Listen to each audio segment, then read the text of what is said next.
Hey everyone, it is your host Cyber, and welcome to another video. We're playing Modern Warfare's campaign on 60 FPS, high resolution, so hope you guys do enjoy. And let's get started. So in today's video, I wanted to talk to you guys about the PlayStation 5's external M.2 drive slot. And a lot of people are anticipated for it to be enabled in some down the line in the future. I wanted to thank Review Tech USA because I've been watching him for quite a while, and this is where I found out the PS5 has an M.2 drive, and what he's saying is somewhat accurate. But I have my 2 cents on not his video, but just 2 cents in general about the M.2 slot and how Sony is going to go about it when it does get enabled. So let's get started. Sit down, relax, and hope you guys enjoy the video. If you guys do end up enjoying this video, please consider leaving a like and subscribing to the channel. As well, don't forget to hit that bell's notification icon so you never miss a single video. I'm using a different video editor this time, and as well a different method. I don't really like it, but it's the only best thing I can do for right now. I'm eventually going to be investing into a new, better video editor, but this is so far that I have gotten so far. So let's talk about the PlayStation 5, guys. So a lot of you all are aware that the PlayStation 5 has an external M.2 drive that we all are hoping that we can use at some point. But I don't think that Sony is going to enable it anytime soon, and I'm going to explain to you why. When the Xbox Series X and X came out, you had a limited amount of storage space as an SSD inside the console, and you can't store a bunch of games on it. So Microsoft's solution to this was to introduce a peripheral or a proprietary external storage solution where you would have to spend out $200, or depending on that capacity, the more that you would spend, and to just purchase a little like a memory card, plug it in the back of the console, and the console would recognize it as an external storage where you can play games on, because it's proprietary. And my guess is that I feel that the success of this proprietary storage solution from Microsoft is so successful that Sony may do the same thing with their PlayStation 5 system. And let me elaborate. See, the reason why Sony hasn't enabled the M.2 drive is because they're trying to find a solution to be able to lock people out from using third-party M.2 drives and just use only first-party M.2 drives. And here's how I feel that they're going to go about it. So if you're aware that, remember when the PS Vita came out, you had to buy these proprietary SD cards, and you can't just go out and buy a third-party SD card and expect it to work. Sony thought very smart about it, and they forced you to pay a lot of money for these proprietary storage devices or memory cards that, unlike the PSP, you could just buy any third-party memory card and it'll work. PS Vita, no. And I feel that it's going to go the same route with the PS5, where you have to go through Sony and get their M.2 drive, which is a locked M.2 drive, meaning that you can't just stick it in an ordinary PC and expect it to work. It's going to work the same way as the PS4, where when you plug in the drive, yeah, you'll still see the partitions, but you can't access any of the data. But in a much more worse way. See, because M.2 drives can be made customly to have lockout chips. If you don't know what a lockout chip is, it basically locks out anything that tries to tamper with it. So here is my guess. Sony is going to make a proprietary M.2 drive that people have to use. Otherwise, if you try to use a third party, the system will either not recognize it or will not boot with it.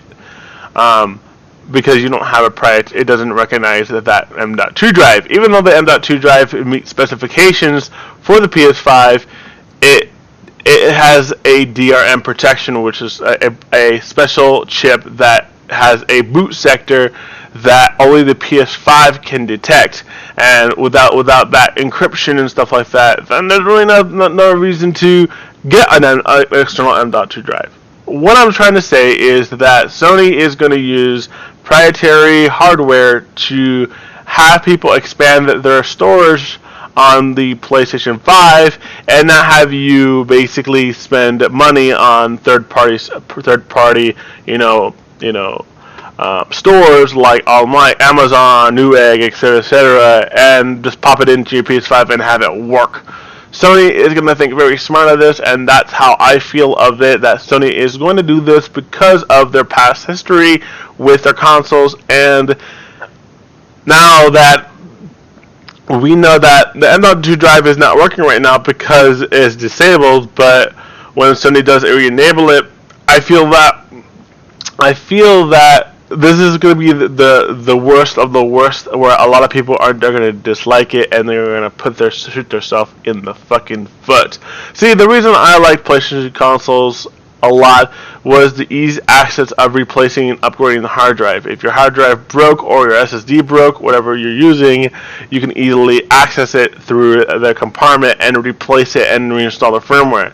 The PlayStation 5, you can still reinstall the firmware if something happened, but there's no way of upgrading it because the M.2 drive that they use inside the PS5 is the size of it's not the size of, it's a little bit bigger than the size of a Cheez-It.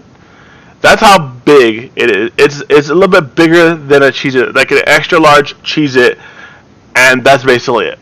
You can't just stick an M.2 drive because the one that's on the PS5 is a custom-made one. They don't make those specific ones for actual PCs. It's a custom-made one specifically designed for a console. That's why it's making it much more harder for people to repair their drives, because if the SSD fails, then you're out of the console. I'm not saying that it's not possible, but it could be possible if if the system only allows you to do that. However, the major problem here is that if Sony does go through the process of seeing how successful that the external hard drives from Microsoft's side is going, they're most likely going to go through the same route and have proprietary M.2 drives where the system can only recognize because of a boot sector that the PS5 reads that say, hey, this is a part of this. This is the PS5 will go like this. The PS5 will initially boot. It will check the sectors. The first sector it will check it will be the boot sector. This is a chip that stores sensitive information such as encryption keys, etc., and that's where the system reads off. If the system if it reports back that it's all clear, everything passes, there's a genuine from Sony, the system will boot and everything will work as intended. That's how I feel that I perceive that the PlayStation 5 will work. I'm not going to tell you guys, and I definitely don't want to say that this is actually confirmed, and I don't want you guys to say, okay, this is what's going to happen, and this is actually 100% accurate, because anything can change between now and when it does get enabled. And as of right now, this is just a rumor. This is nothing more. It's not confirmed. It's not true. Right now, it's just in a rumor form, and it should be taken with a grain of salt. But don't get your hopes too high if Sony does decide to go through this route. It might put them under, or it may be successful, since we're in a time where everything is digital now. And who knows if it will work out for them or not. It seems to be working out for Microsoft. And yeah, if you guys did enjoy this video, I hope you guys did. This video, I know I haven't posted in 3 weeks. I really didn't have any ideas to post, and when I got this idea, this has been an idea that has been going with me for the past few days. So I decided, you know what, I'm going to sit down on my computer, make this video, and definitely have it uploaded for you guys. I've tried to process this in the highest resolution possible, so hopefully it looks great on YouTube, because it looks great on me and my end, but right now, I don't know. Let me know in the comments what you think, and is this a bad idea on Sony's part if they do decide to do this when they enable the external M.2 slot for more capacity for the PS5. Let me know your thoughts. Thank you guys for watching, and I will see you guys in the next one. Peace.